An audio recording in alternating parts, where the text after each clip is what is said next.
Okay, now we're being a little silly. This video is inspiration as a result of tragedy, falling down, because good comes out of all this. This is part 2 to the video I just made, and what's it titled? Disfellowshipping and anorexia? Nah, that's not what I'm going to call it. Something about anorexia. That'll be the video right before this one. This is I'll try to label it part 1, part 2. This is a little bit more of my journal about anorexia, and I really am getting to the point here. I wrote down, it's a beautiful day out. Oh, I said, I called my mom. It went well. I miss her. I want to go home, but I can't yet. Guess what? You have to eat peaches with a spoon so you'll get some of the juice. And you can't have half and half in your hot cocoa. What the fuck? Today has been pretty sucky. It started out okay with home group and then self-esteem, but basically went downhill after that. It's a beautiful day outside, but all I could think is how freaking nutty this all is. Skip over to what I highlighted. Sorry, hate licking fingers. Turn pages. And I made a lot of good girlfriends. There were like 10 or 12 girls there at any given time. There was about 10. Every once in a while, one would pop in and then one would leave. Now we're at least laughing at the horror of it all. Crayons, coloring books. I was amazed. I mean, I colored a Cinderella and put glitter on her. I mean, there was, in between classes, that was what there was to do, which I thought was bizarre. But honestly, I will tell you that Remuda Ranch is they're not a cheapskate place. They're awesome. And there are reasons why I think they make you do silly stuff like that. I don't fully understand it all yet, but I know they helped me tremendously, so I'm not going to complain about it. I just thought it was bizarre at the time. Now, the girl I'm going to say that inspired me I'm talking about her right here. And I said, by the way, interesting conversation today with her name about withdrawal symptoms. She had the same ones I did, the twitching, shivering, sweating like crazy, freezing, burning up. Wow, made me feel better to know the symptoms were normal. Today at snack, I was told not to eat my M&Ms like a squirrel. And I wrote, shit, this is so freaking crazy.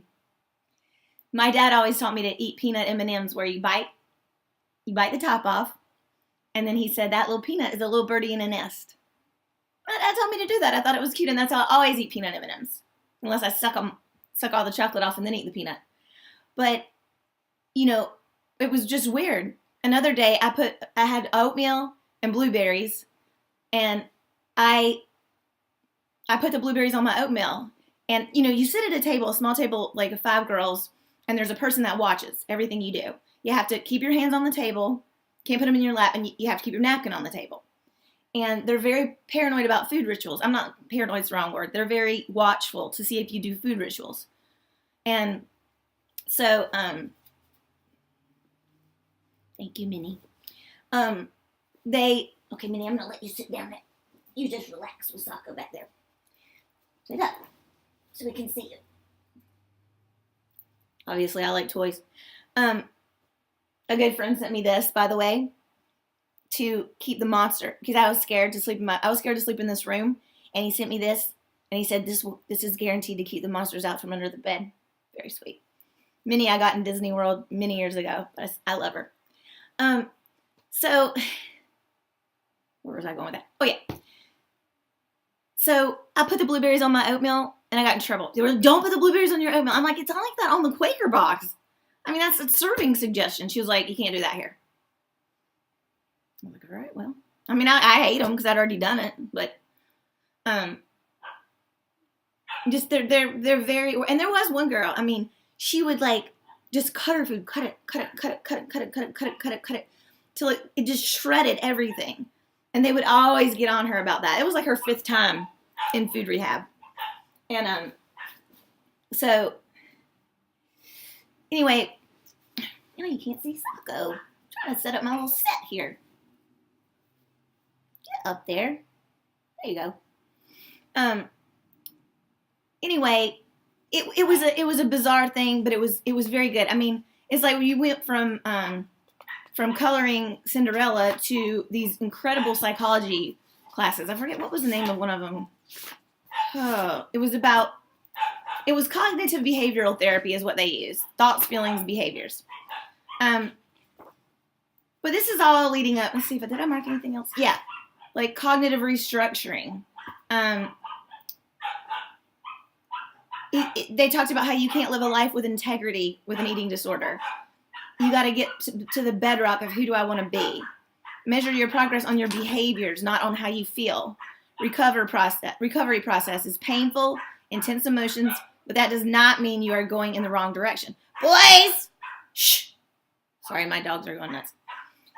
You will have to feel that thing you don't want to feel. What you fear typically is exactly what you're going to get. You go to the eating disorder for fear of rejection, and you wind up with rejection because of isolating, etc. We have gotten to the very place that we feared. And they call it ED, eating disorder. ED hands you exactly what you fear. We're failing already, so why not bring in some good relationships? Hang on.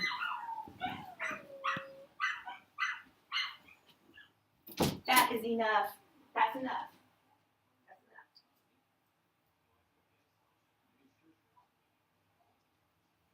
Sorry, Zorro. We'll be back.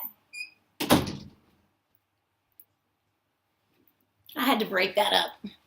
Gosh, this one is a monster. Poor Zorro's trying to take a nap, and Cody Licious here is driving him absolutely nuts. So he has to come in here and sit here and drive me nuts. Okay. So anyway, it said, so why not bring in some good relationships, enjoyments, etc. Get away from rigid thinking.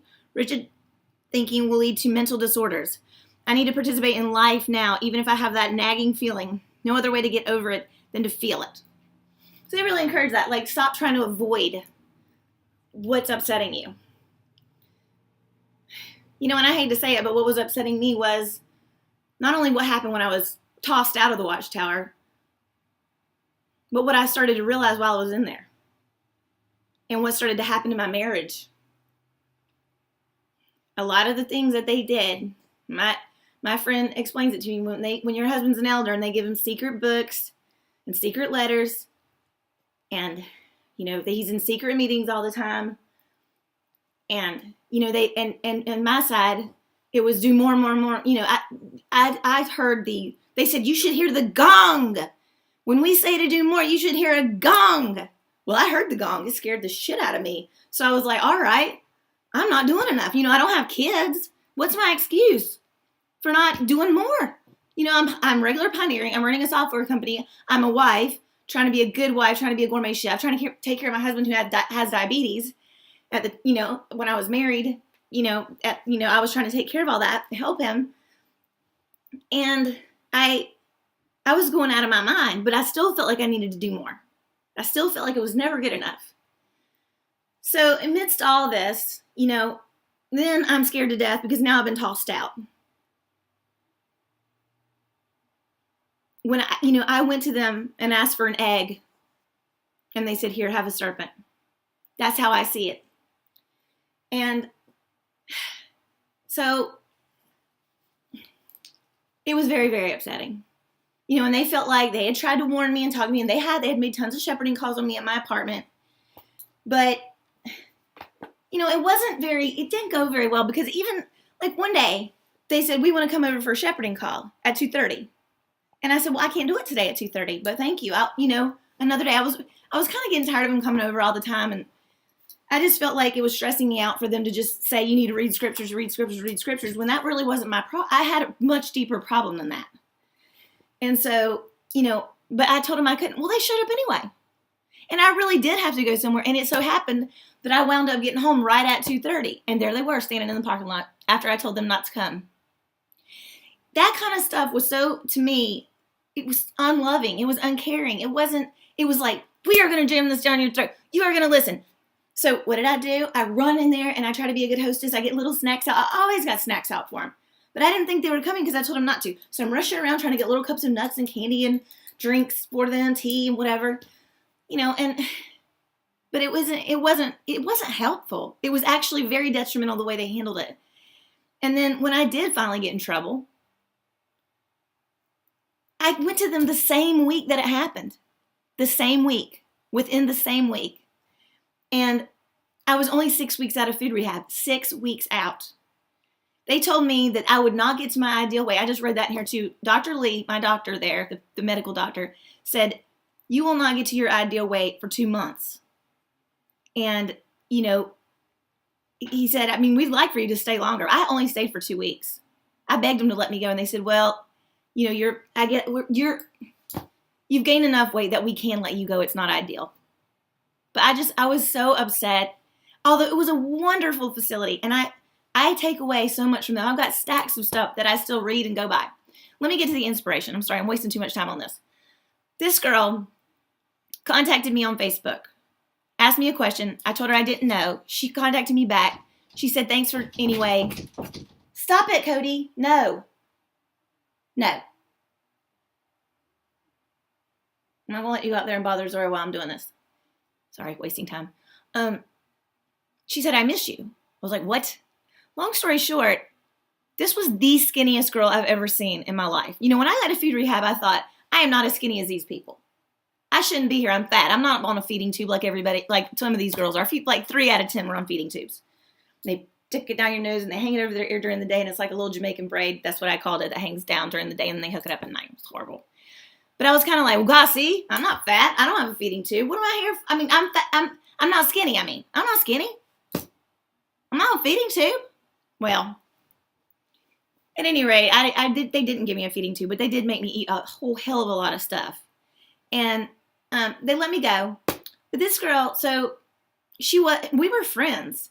But I mean, I'm telling you, when I say I thought that I was fatter than other people or not as skinny, this girl was the skinniest one, and I definitely could see that. Her arms were about half what mine are.